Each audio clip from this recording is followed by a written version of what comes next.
오늘 사순절 기간에 한 송이 흰 백합 같은 마리아라는 제목으로 말씀을 전하려고 합니다.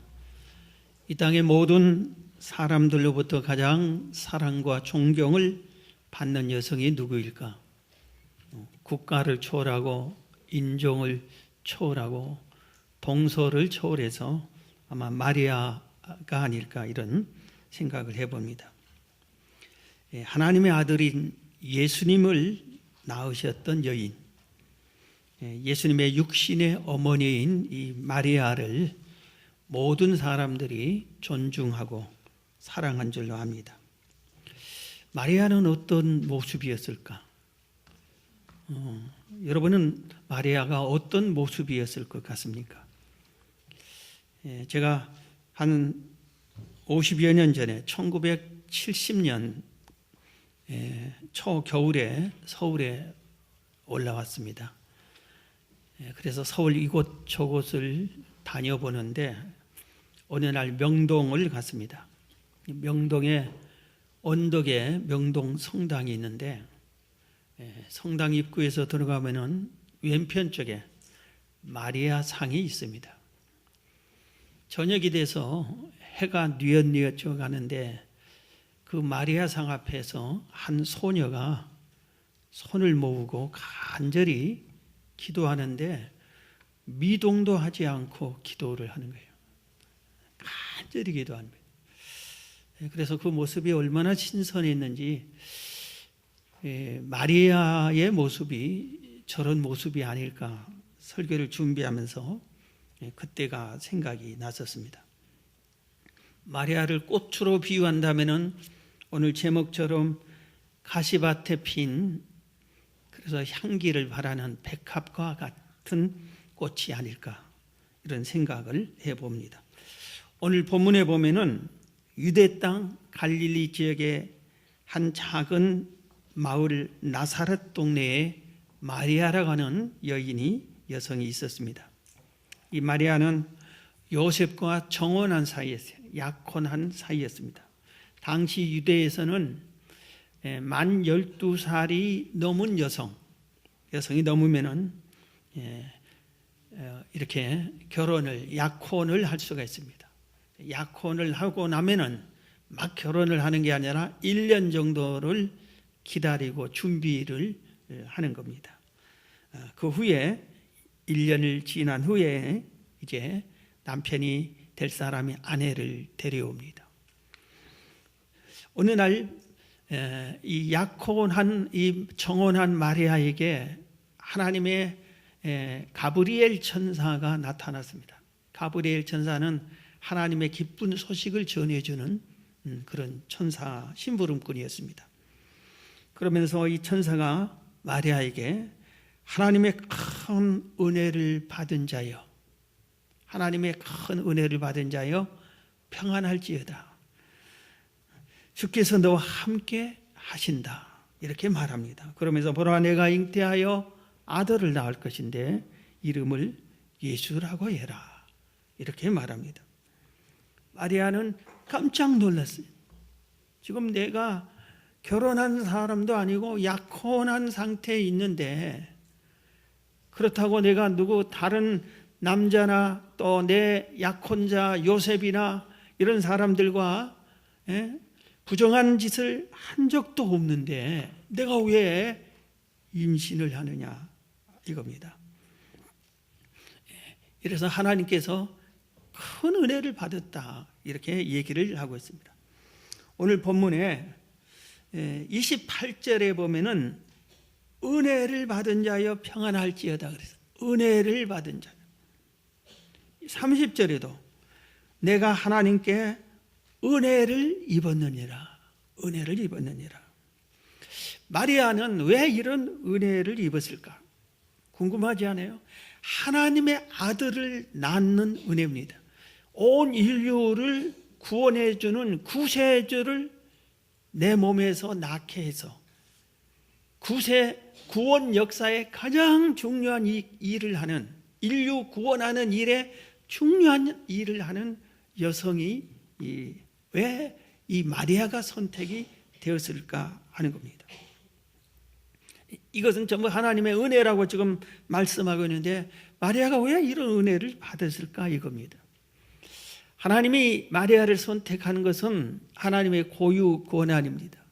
우리가 왜 마리아를 선택했습니까? 다른 여성 아닙니까? 하고 물을 그런 권한이 우리에게 없습니다. 그러나 성경에 마리아를 왜 이렇게 택했다는 그런 구절도 없어요. 그러나 우리가 마리아를 다 살펴보면, 성경에 살펴보면 마리아는 이런 여성이었구나, 그래서 하나님이 이런 여성이었기 때문에 선택했겠구나 하는 것을 우리가 짐작할 수 있어요. 그 중에 하나가 뭐냐면은 마리아는 순결한 여인이었어요. 마리아 하면 제일 먼저 떠오르는 것이 순결한 여인입니다. 왠지 모르게 순결해요. 아주 이 마리아가 맑고 깨끗한 여인, 몸도 마음도 정결한 여인, 좀도 티도 흠도 없는 아름답고 성결한 여인이라고 하는 것을 우리가 느낌을 받습니다. 오늘 본문이 그를 순결한 여인이라고 소개하고 있어요. 오늘 본문 27절을 보시면은 다윗의 자손 요셉이라 하는 사람과 약혼한 처녀에게 이르니, 그 처녀의 이름은 마리아라. 여기서 처녀 이렇게 얘기하는데 우리가 인식하는 처녀와 여기서 인식한 처녀는 약간 다릅니다. 우리는 어떠세요? 처녀를 20대, 30대 결혼 안 한 여성을 모두 다 우리는 처녀라고 이렇게 불러줍니다. 그렇게 하는데 여기서 말하는 처녀의 그 원문을 보면은 파르테논이라는 이 말인데, 이 말은 순결한 처녀래요. 동정녀란 뜻이에요. 동정을 시킨 처녀란 그런 의미가 숨겨져 있습니다. 그래서 오늘 본문은 처녀, 요셉과 약혼한 처녀 이렇게 말했지만 요셉과 약혼한 순결한 처녀 마리아, 이렇게 우리는 알아들어야 되는 것입니다. 천사가 너는 이제 잉태되어 아들을 낳을 것이라 할 때 마리아가 나는 한 번도 남자와 동침한 적이 없습니다. 어찌 네가 잉태하여 자녀를 낳을 수 있습니까? 나는 이 말 속에는 나는 순결을 지키는 여성입니다. 순결한 여성입니다. 하고 그렇게 말을 하는 것과 같은 내용입니다.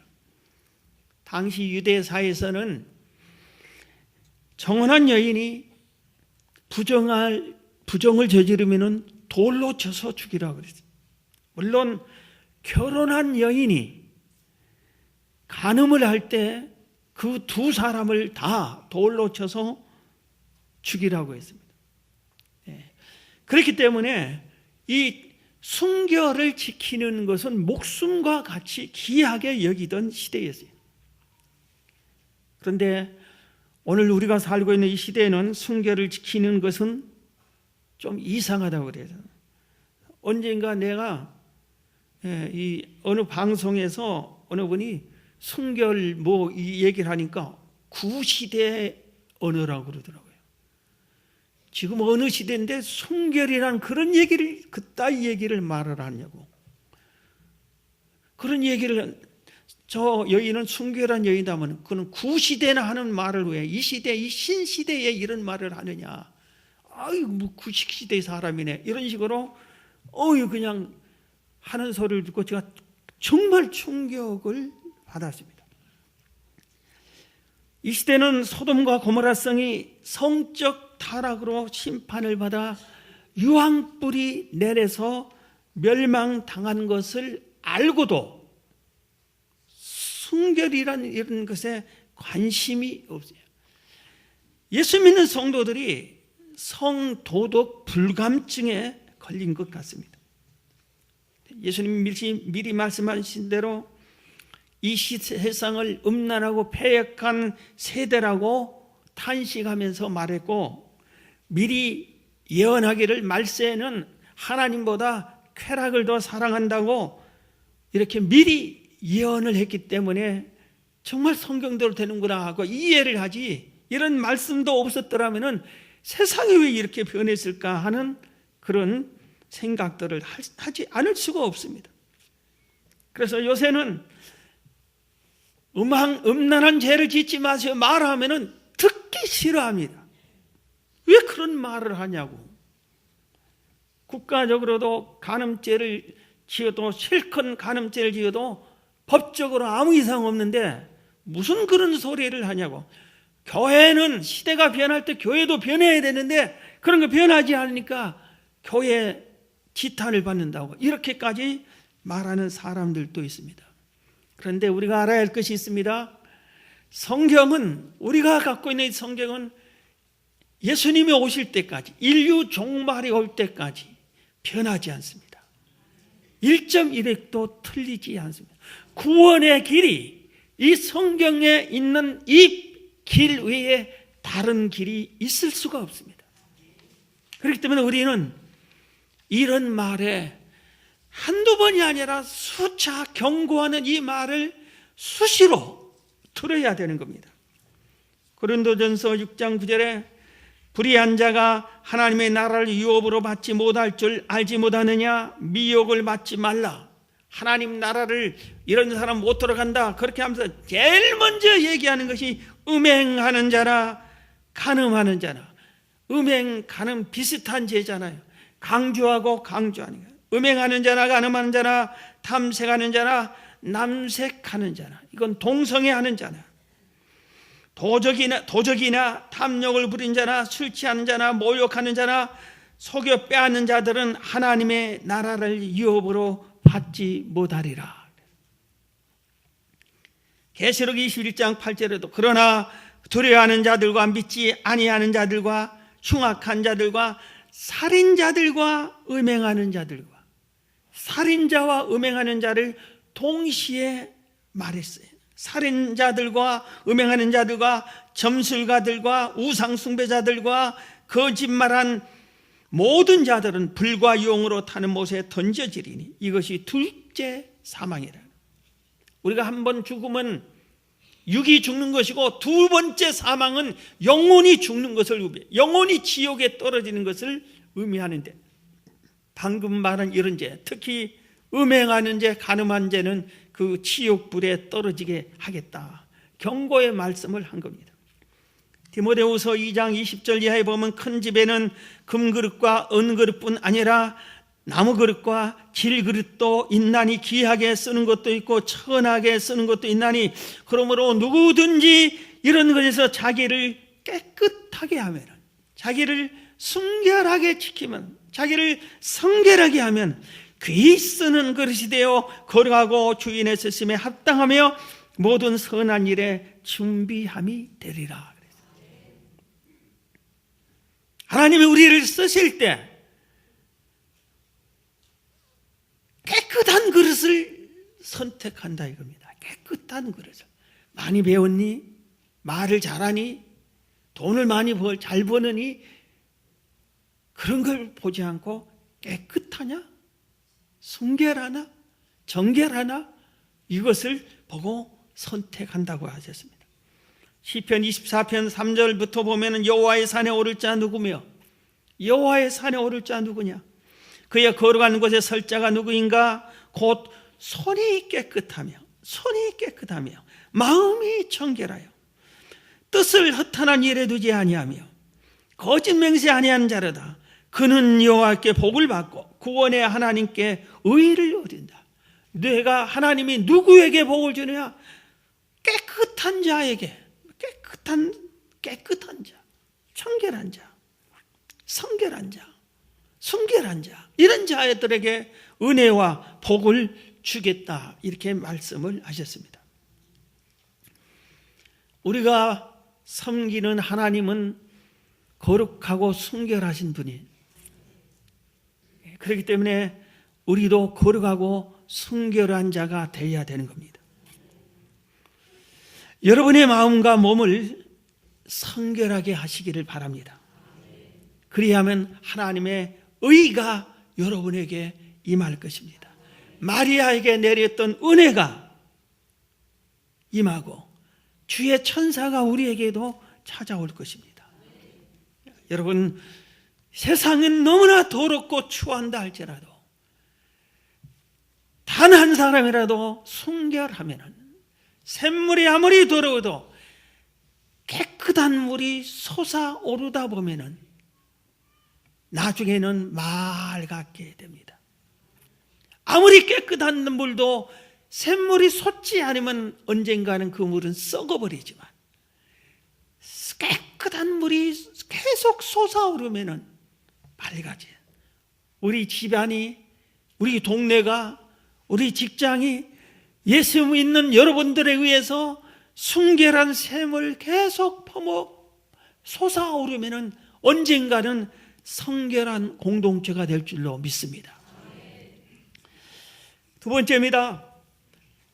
하나님께서 왜 마리아를 선택하고 은혜를 베풀었냐? 마리아가 순종했기 때문에, 그리고 헌신했기 때문입니다. 마리아의 큰 장점이 하나님의 뜻에 순종하는 것과 하나님께 자기 자신을 헌신한 겁니다. 결혼 날짜만 기다리며 결혼하면 내 남편 요셉과 함께 오손도손 행복하게 살아야 되겠다.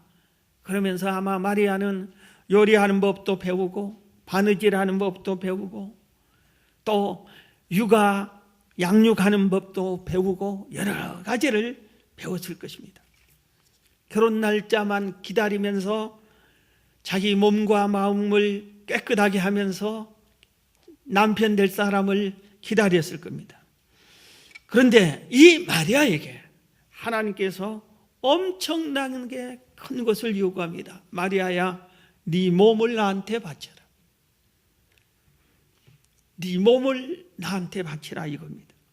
네 몸에서 예수님이 태어나게 네 몸을 나한테 빌려달라 이렇게 말씀을 한 겁니다. 여러분, 이게 상상이 갑니까? 내 몸에서 남의 아기가 잉태돼서 태어나게 하는 것이 상상합니까? 그걸 어떻게 우리가 알 수가 있겠습니까? 우리 예배 전에 불렀던, 예배 중에 처음에 불렀던 찬송가 143장에 이 찬송은 주로 신학생들이 한없이 부르는 찬송입니다. 저도 신학생 때 정말 많이 부른 찬송입니다. 웬말인가 날이라여 주 돌아가셨냐, 이 벌레 같은 날에 큰애 받으셨냐. 4절에 늘 울어도 눈물로써 못 갚을 줄 알아 몸밖에 없어 이 몸 바칩니다. 몸밖에 드릴 것 없어 이 몸 바칩니다. 마리아가 바로 그 심정으로 네 몸을 달라고 할 때 그대로 이해한 겁니다. 요셉이 어떻게 이해할까? 어느 날 자기 약혼녀가 자기만 기다릴지 나르는데 임신해서 배가 불러왔어. 요셉이 남의 아기를 품에 잉태한 마리아를 데려올 수 있겠어요? 이 요셉을 어떻게 이해를 시키겠을까? 더군 부모님은 또 어떻게 생각해요? 부모님은 내 딸이 결혼도 안 했는데 남의 아이를 임신해가지고 배가 불러오면 부모님은 어떻게 생각하겠어요?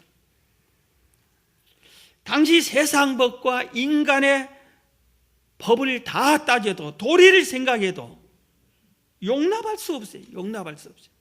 그런데 마리아는 이해한 겁니다. 그렇게 하세요 하고 자기 몸을 하나님께 바친 겁니다. 자기 몸을 하나님께 헌신한 겁니다. 순종한 겁니다. 오늘 보면 38절에 보면은 마리아가 이르되 주의 여정이 오니, 주의 여정이 오니, 내가 누굽니까? 당신의 종이 아닙니까? 주인이 하라는 대로 다 해야 되죠. 말씀대로 내게 이루어지이다. 예, 그렇게 하세요. 그렇게 한 겁니다. 그러니까 천사가 그 사명을 끝내고 하나님께로 돌아갔습니다. 성경 로마서 12장 1절에 그러므로 형제들아 내가 하나님의 모든 자비하심으로 너희를 권하노니 너희 몸을 하나님이 기뻐하시는 거룩한 산 제물로 드려라. 이는 너희가 드릴 영적 예배되라. 너희 몸을 하나님께 산 제물로 드려라. 우리는 예배를 드릴 때 그냥 내 마음 정성을 다해서 드리고 예배만 드리면 끝으로 생각하는데 그게 아니라 내 몸이 항상 예배자로 살아요. 몸이 가는 곳에 언제나. 그래서 가정에서도 교회처럼 예배 드리는 것처럼 직장에서도 사회에서도 이 몸을 하나님께 바친 몸처럼 그렇게 거룩하게 생활을 해야 되는 겁니다. 사랑하는 성도 여러분, 여러분의 몸은 성결합니까? 여러분의 몸을 하나님이 사용하겠다 할 때 예, 저를 사용하십시오. 그렇게 내놓을 수 있습니까? 아니면은 언제나처럼 선약이 있습니다. 내 몸이 지금 바쁩니다. 할 일이 밀려 있습니다. 내가 지금 피곤합니다. 지쳤습니다. 이 핑계 저 핑계 대면서 거절만 하시렵니까? 헨리 나우엔이라는 교수님이 계셨어요. 이분은 미국의 전 세계적으로 명문대학인 예일대학의 교수님으로 오랫동안 있다가 이번에는 하버드 대학 교수로 옮겼습니다. 거기서 또 오랫동안 교수로 생활을 하다가 어느 날 러시아를 방문했죠. 그런데 거기에서 레므란트라고 하는 화가가 지은 성화를 하나 봅니다. 누가복음 15장에 있는 탕자가 돌아오는 거예요. 탕자와 귀향이라고 하는 그 성화를 봅니다. 그래서 이걸 본 순간에 몸이 움직여지지 않는 거예요. 그리고 계속 그 성화만 바라볼 때 누더기 옷을 입은 탕자가 돌아올 때 품에 안고 받아주는 아버지의 모습과 옆에 있는 형의 모습과 이런 것을 내서 그린 이 성화를 거기서 이 헨리 나우엔이 하나님의 음성을 듣습니다. 네 몸을 나에게 바쳐라. 그런 겁니다. 그래서 헨리 나우엔은 미국으로 돌아와서 하버드 대학 교수직을 내려놓습니다. 사직서를 제출합니다. 그리고 라스시라고 하는 지적 장애인들이 모여 있는 공동체에 가서 봉사자가 됩니다. 이 지적 장애인들이기 때문에 밥을 먹이면은 많이 흘려요. 그러면은 얼굴을 닦아주고 음식을 씻어주고 몸을 씻어주고 기저귀를 어린아이들은 갈아주고 대학 교수님이 그 일을 그렇게 버리고 그 일을 합니다. 하나님께서 거기서 그런 일을 하기를 원하셨기 때문에 네 몸으로 전 세계에서 똑똑한 애들이 찾아온 데서 가르친 지식을 가르치는 그걸 그만하고 아무도 돌보려고 하지 않는 이 장애인들이 있는 그곳에서 그들을 돌봐줘라 했을 때 예하고 그리 가서 10년이 넘게 그 일을 계속 세상 끝날 때까지 그 일을 계속하게 됩니다. 여러분, 예수님은 누구이죠? 예수님이 누구예요? 이 세상 어느 누구보다 가장 존귀한 하늘나라의 왕자님이셨잖아요. 하늘나라의 왕자님. 그런데 하나님께서 그를, 예수님을 이 땅에 내려가서 인간이 되라고 그랬어요. 인간이 되라. 신인데 신대로 인간이 되라고. 이걸 도저히 받아들일 수 없는 거예요. 우리 몸을 이렇게 다른데 천한데 내 몸을 사용하는 고귀한 내 몸이 천한데 사용하는데 봉사한다. 이것과는 차원이 다른 거예요. 신인데 인간으로 돌아가라고. 그런데 예수님은 복종하셨다 그러지. 그리고 인간이기 때문에 모든 아픔을, 괴로움을 다 느낍니다. 배고픈 걸 다 느낍니다. 피곤한 걸 다 느낍니다. 인간이 몸으로 왔기 때문에. 그런데 이 예수님께서 십자가를 칠 때가 돼서 겟세마네 동산에서 밤새 절하며 눈물 흘리며 땀을 흘리며 간절히 기도합니다. 너무너무 고통스러운 이 일을 꼭 감당해야만 됩니까? 예수님께서는 주님께서 인간으로 가라 할 때도 이해하셨고, 십자가를 지라고 할 때도 이해하고 그 길을 걸으셨습니다. 순종을 하셨습니다. 사랑하는 성도 여러분, 우리가 우리 자신을 살펴봐야 합니다. 우리는 내 중심으로 사는 것이 너무 많지 않나 생각해 봅니다. 어제 우리 하나님의 집인 성전을, 예배당을 대청소하자고 했어요. 이게 1년에 한두 번씩 대청소를 해줘야 되잖아요. 한 번도 빗자락이 가지 않는 곳, 걸레질이 가지 않는 곳까지 구석구석을 다 청소하자고 그랬어요. 그래서 아주 너무 교육관 층층이 뭐 본당, 예배당 다 이렇게 했는데 청소가 다 끝나서 본당에서 이렇게 내가 점검을 해보는데, 아유, 본당에 이렇게 있는데 너무 내 마음이 기쁘는 거예요. 이렇게 아주 공기가 달라. 공기가 깨끗하니까 분위기가 달라요. 아주 얼마나 정성껏 닦아내고 쓸어낸 것이 얼마나 아름다운지. 그런데 청소하고 이런 일을 할 때 보면 꼭 나오는 사람만 나와. 나오는 사람만 나와요. 전부 다 몸이 바쁘고 선약이 있고 피곤하고 지쳤겠죠. 여러분, 그러면 안 되는 거예요. 제가 언제가 얘기했잖아요. 내 몸 여기 수술했을 때 천국을 잠깐 봤다고. 그런데 그 천국에 우리 성도들을 봤다고. 누군지 알았네. 누구가 보인 줄 아세요? 근데 그 얘기는 제가 안 하지만, 누구라고 얘기는 하지만 누군지는 짐작이 안 가요. 목사님이 하나님의 천국을 보여주는데, 자기 성도들을 보여주는데 누가 보여?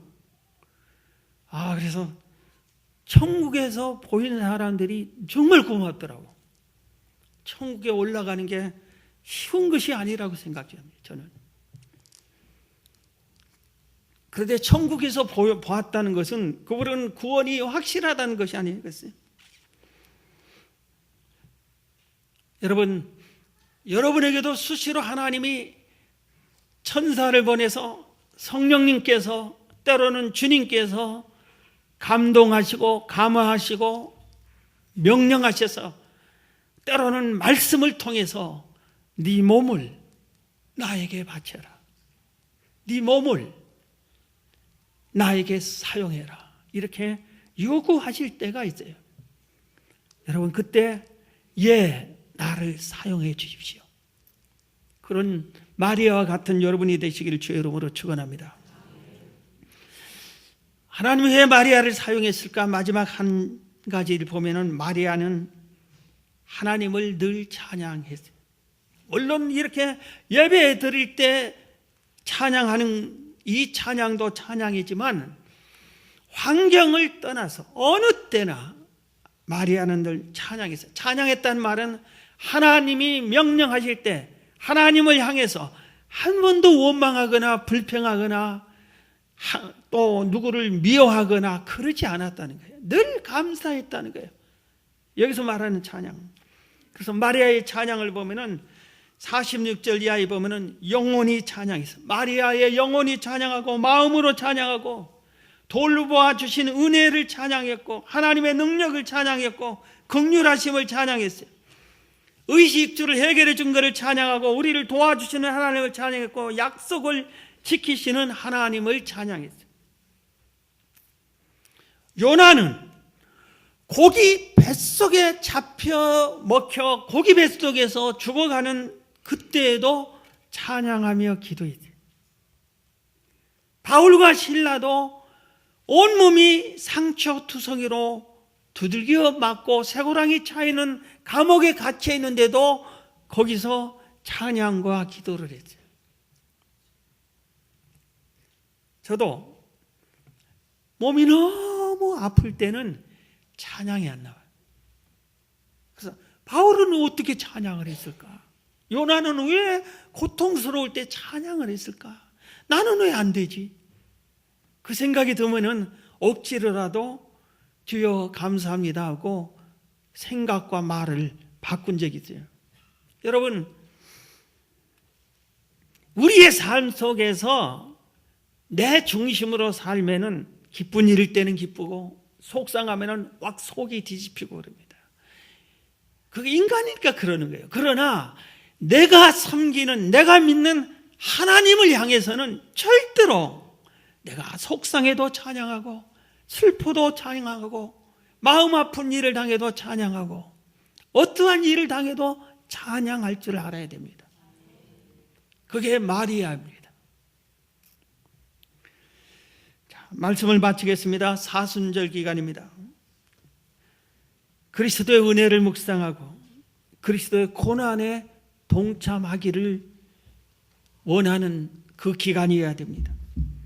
자신을 성결하게 하고 지옥으로 떨어져가는 영혼을 건져내는 데 힘쓰는 그런 기간이 되어야 되는 겁니다. 여러분, 작은 것부터 하나님께 드리십시오. 이번에 사순절 기간 동안에 우리가 헌혈을 하게 됩니다. 헌혈할 때 도망가지 마세요. 헌혈하십시오. 헌혈하세요. 나중에 우리 중랑천 청소하러 갈 때 좀 나오세요.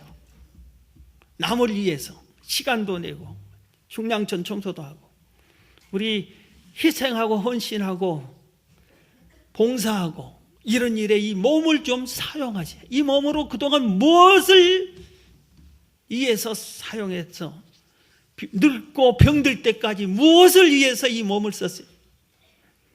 마리아처럼 몸을 하나님께 바치고 하나님을 위해서 사용하고 하나님을 찬양하는데도 널리 사용하는 몸이 되어서 마리아에게 베푼 은혜가 여러분에게도 넘쳐나기를 주의 이름으로 축원합니다.